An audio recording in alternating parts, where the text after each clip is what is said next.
Kottayam medical college ആശുപത്രിയിൽ ഉപയോഗശൂന്യമായ പഴയ ശുചിമുറി കെട്ടിടം തകർന്നുണ്ടായ അപകടത്തിൽ മരിച്ച ബിന്ദുവിന്റെ കുടുംബത്തെ ചേർത്ത് പിടിച്ചിരിക്കുകയാണ് സർക്കാർ. ബിന്ദുവിന്റെ ആശ്രിതർക്ക് സർക്കാർ 10 ലക്ഷം രൂപ ധനസഹായം പ്രഖ്യാപിച്ചിരിക്കുകയാണ്. ഇന്ന് ചേർന്ന മന്ത്രിസഭാ യോഗത്തിലാണ് തീരുമാനമെടുത്തിരിക്കുന്നത്. മുഖ്യമന്ത്രിയുടെ ദുരിതാശ്വാസ നിധിയിൽ നിന്ന് 10 ലക്ഷം രൂപ ധനസഹായം അനുവദിക്കുന്നതായിരിക്കും.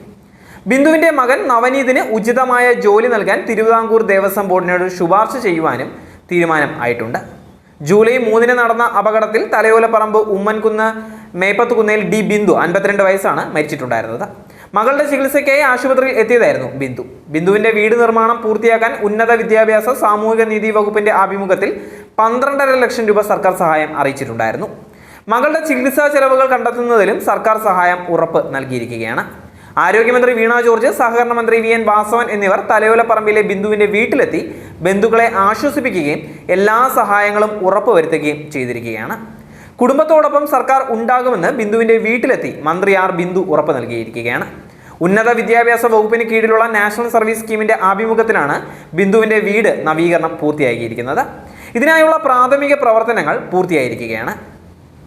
NSS state coordinator Ansar, MG university coordinator doctor Shivadas MLA, CK Asha, മന്ത്രി ആർ ബിന്ദു എന്നിവരടങ്ങുന്ന കമ്മിറ്റി നിർമ്മാണ പ്രവർത്തനങ്ങൾക്ക് നേതൃത്വം നൽകുന്നതായിരിക്കും. വീടിന്റെ പ്ലാനും എസ്റ്റിമേറ്റും കഴിഞ്ഞ ദിവസം തയ്യാറാക്കി 12,80,000 രൂപയുടെ എസ്റ്റിമേറ്റാണ് ഇപ്പോൾ തയ്യാറാക്കിയിട്ടുള്ളത്.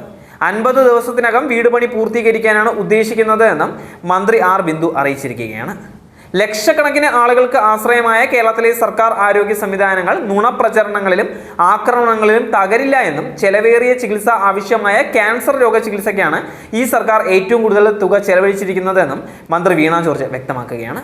ഫേസ്ബുക്കിലൂടെയാണ് ക്യാൻസർ രോഗ ചികിത്സാ രംഗത്ത് സർക്കാർ കൈവരിച്ച നേട്ടങ്ങളെക്കുറിച്ച് മന്ത്രി കുറിച്ചിട്ടുണ്ടായിരുന്നത്.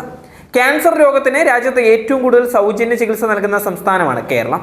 ഏകദേശം 1555 കോടി രൂപയാണ് ക്യാൻസർ രോഗ ചികിത്സയ്ക്ക് മാത്രമായി കേരള സർക്കാർ ചെലവഴിച്ചിട്ടുള്ളത്.